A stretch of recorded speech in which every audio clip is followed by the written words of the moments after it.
एक और यहाँ पर नारुतो के अंदर से नाइनटेल फॉक्स का चाकरा बाहर निकल रहा है। वहीं दूसरी ओर विलेज में मिशन खत्म होने के बाद जब काकाशी सेंसे रिपोर्ट देने के लिए होकागे ऑफिस के अंदर आते हैं, तभी लेडी होकागे उन्हें सारी बातें बताती हैं। यही कि सास्के अपनी मर्जी से ओरोचिमारू के पास गया है और 5 गेनिन जिसमें नारुतो भी है वो सभी सास्के को वापस लाने के लिए गए हैं। ये सुनते ही काकाशी सेंसे हैरान होकर बोलते हैं, क्या कहा आपने? आपका मतलब सास्के को लाने 5 गेनिन गए हैं? मैं और क्या कर सकती थी काकाशी, तुम्हें मुझसे बेहतर पता है हमले के बाद विलेज की हालत कैसी है। ठीक है मैम, मैं चलता हूँ। ये बोलकर वो होकागे ऑफिस से बाहर निकल आते हैं और वो सोचते हैं, यकीन करना मुश्किल है सास्के, तुम्हें इतना समझाने के बाद भी तुम ऐसा करोगे? तो काकाशी सेंसे को देखकर साकुरा दौड़कर उनके पास आकर बोलती है, सेंसे, सास्के को विलेज छोड़े 2 दिन हो चुके हैं। नारुतो और बाकी सब भी अभी तक वापस नहीं आए हैं। मैं जानता हूँ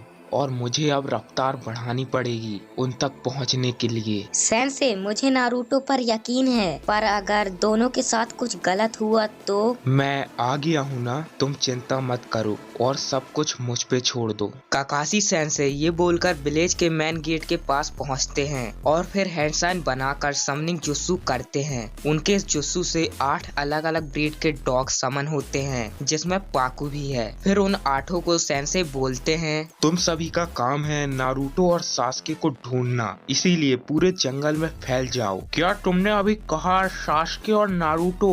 वैसे आखिर चल क्या रहा है? बाद में समझाऊंगा पाकू, ठीक है अब जाओ। और पलक झपकते ही वो सारे डॉग जंगल में फैल जाते हैं और काकाशी सेंसे भी चले जाते हैं। तभी दूसरे तरफ नारुतो के लाल चाकरा और ऐसे रूप को देखकर सास्के पूरी तरह से चौंक जाता है और वो सोचता है, तो आखिर ये है नारुतो, वो लाल चाकरा है क्या? बस बहुत हुआ, आखिर तुम हो कौन? मैं तुम्हारा दोस्त हूँ और अगर तुमने जबरदस्ती की तो मैं तुम्हारी हड्डियाँ तोड़ दूंगा। नारुतो ये बोलकर एक जोरदार बार करता है तो इस बार से इतना फोर्स आता है कि सास्के पीछे की ओर हट जाता है। तभी नारुतो पलक झपकते ही उसके पास पहुंचकर एक जोरदार पंच मारता है। फिर नारुतो सास्के को बुरी तरह से मारता ही जाता है। वो सास्के को इतनी बुरी तरह से मारता है कि सास्के संभल भी नहीं पाता और आखिर में नारुतो अपने दोनों हाथों से सास्के के सिर पर एक जोरदार वार करके उसे पानी में डुबा देता है। उसके बाद नारुतो अपने गुस्से को दिखाकर जोर से दहाड़ता है। फिर जब सास्के पानी से बाहर निकलता है तब नारुतो पूरी तेजी से उसके नजदीक आकर उसके चेहरे पर एक जोरदार लात मारता है और एक और बार फिर से पीटना शुरू करता है। नाइनटेल चाकरा के सामने सास्के कुछ भी नहीं,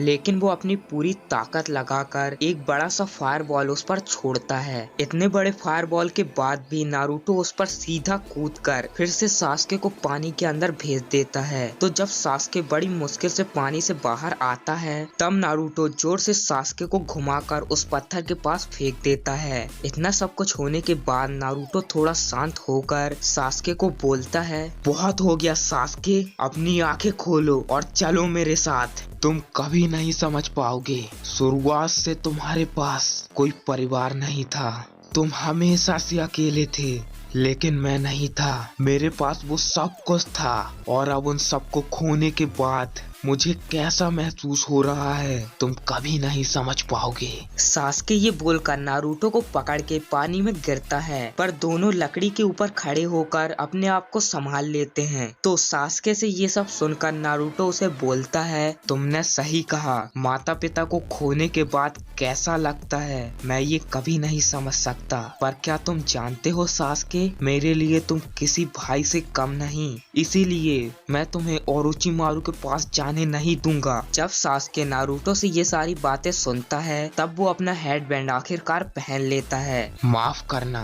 पर मैं वापस नहीं जा सकता और मैं इस बात को मानता हूँ कि तुम भी ताकतवर हो, लेकिन तुम अभी भी मेरे माथे पर एक खरोच तक नहीं मार सकते। तो इसके बाद सास्के का अधूरा शारिंगान कंप्लीट हो जाता है, काकाशी सेंसे के जैसा। तो इस बार जब नारुतो हमला करने आता है तो उसकी रफ्तार ज्यादा होने के बावजूद भी सास्के अपने कंप्लीट शारिंगान के सहारे नारुतो के सारे हमलों को आराम से डॉज करके एक जोरदार पंच उसके चेहरे पर मारता है, जिससे वो सीधा पानी में जाकर गिरता है। नारुतो को समझ नहीं आ रहा है कि उसकी रफ्तार ज्यादा होने के बाद भी सास्के उसे कैसे देख पा रहा है। सास्के अभी पानी के ऊपर खड़े होकर नारुतो को ढूंढ रहा होता है। तब अचानक नारुतो के बहुत सारे शैडो क्लोन तेजी से पानी के अंदर से बाहर आकर सास्के पर एक साथ टूट पड़ते हैं, लेकिन उसके पास अभी कंप्लीट शारिंगान है। तो अपनी उन्हीं आंखों से अच्छे से देखकर वो उन सभी क्लोन से लड़ता है। फिर उसके बाद ड्रैगन फ्लेम जुत्सु से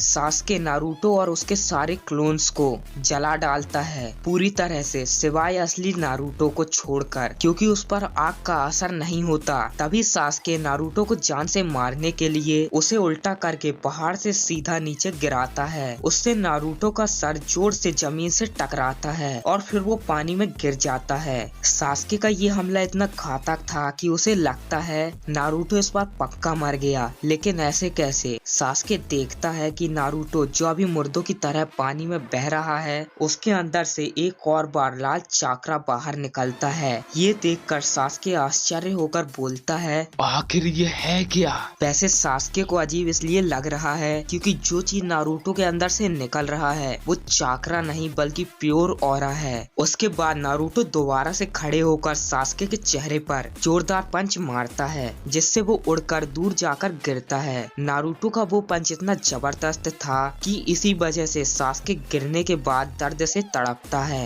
वैसे नारुतो के अंदर से निकल रहा वो रेड ऑरा उसके पूरी बॉडी को ढक लेता है। नारुतो कुछ पल के लिए अपने ऊपर से कंट्रोल खो देता है। फिर हम देखते हैं वो लाल ऑरा उसे पूरी तरह से ढक कर एक बनटेल फॉक्स का रूप ले लेता है। मतलब ये कान और बनटेल नाइनटेल फॉक्स के ऑरा से बने हैं और इस रूप में नारुतो की ताकत और रफ्तार पहले से भी कई गुना ज्यादा है। नारुतो के ऐसे रूप को देखकर सास्के सोचता है, आखिर ये है क्या?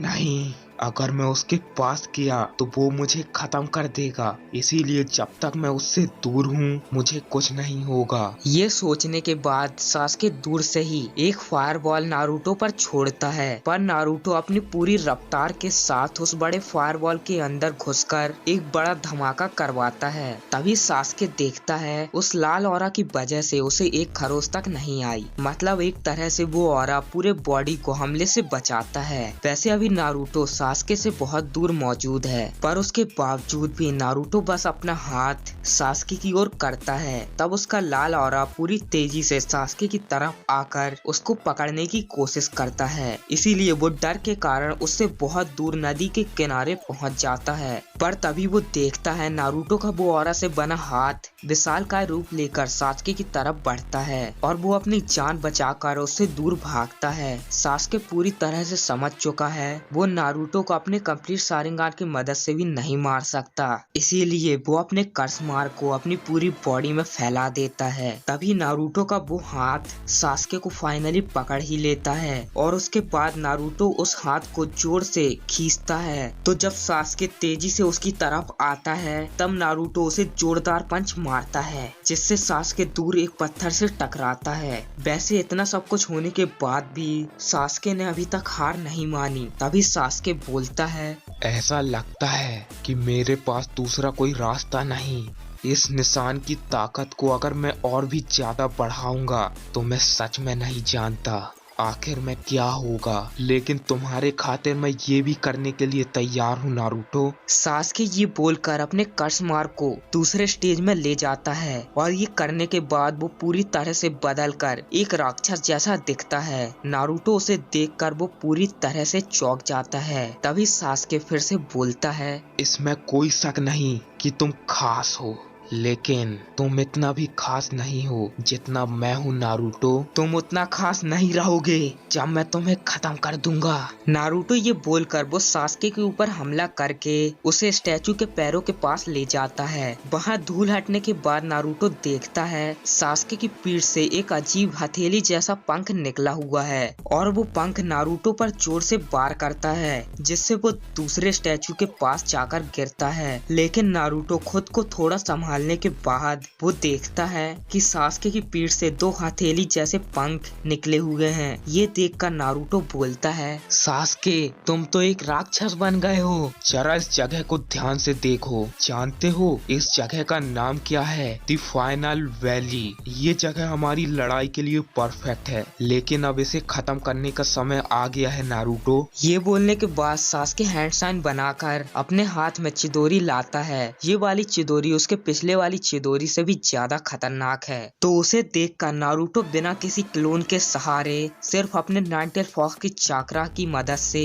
बनाता है रासेंगान। बिल्कुल पिछली बार की तरह नारुतो और सास्के अपने जुत्सु से हमला करने के लिए पूरी तेजी से एक दूसरे की तरफ आते हैं। एक और बार उन दोनों के खतरनाक जुत्सु आपस में टकराते हैं और उसके बाद एक जबरदस्त धमाका होता है। इस बड़े धमाके के बाद हम देखते हैं नारुतो बेहोश हो चुका है और सास्के उसके पास खड़ा है। मतलब नारुतो ये लड़ाई जीतने के बजाय हार गया है। अभी भी सास्के के पास अच्छा मौका है। अगर वो चाहे तो नारुतो को मारकर मांगे की शारिंगान हासिल कर सकता है, लेकिन वो ऐसा करने के बजाय नारुतो की जिंदगी बख्शकर अपने हेडबैंड को वहाँ पर रख कर इस जगह से बहुत दूर घने जंगलों के अंदर चला जाता है और उचिमारू के पास। फिर यहाँ पर तेज बारिश होने लगती है और काकाशी सेंसे और पाकू नारुतो के पास पहुँच जाते हैं। काकाशी सेंसे नारुतो को बेहोश देखकर सोचते हैं, क्या मुझे आने में देर हो गई? पाकू नारुतो के पास जाके उसके सिर के पास रखे हेडबैंड को सूंघकर बोलता है, ये सास्के उचिहा का है। काकाशी सेंसे उदास मन से नारुतो और हेडबैंड को उठाकर ऊपर चले जाते हैं। लेकिन तभी पाकू ऐतिहासिक जगह को देखकर काकाशी सेंसे को बोलता है, द फाइनल वैली। नारुतो और सास्के का युद्ध यहाँ पर हुआ था। कितनी अजीब बात है ना काकाशी? हाँ मुझे पूरा भरोसा है नारुतो ने पूरी कोशिश की होगी, लेकिन अब कोई फायदा नहीं। पाकू इस बहते हुए नदी को देखो।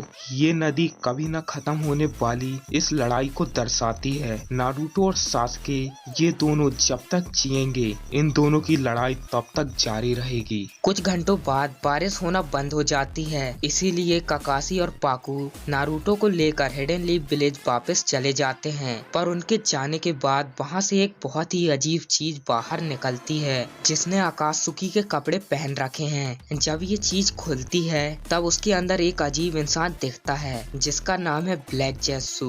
वैसे नारुतो और सास्के की पूरी लड़ाई इसने अपनी आंखों से देखी है, इसलिए वो बोलता है, इस बार तो कमाल हो गया है ना? हाँ बिल्कुल।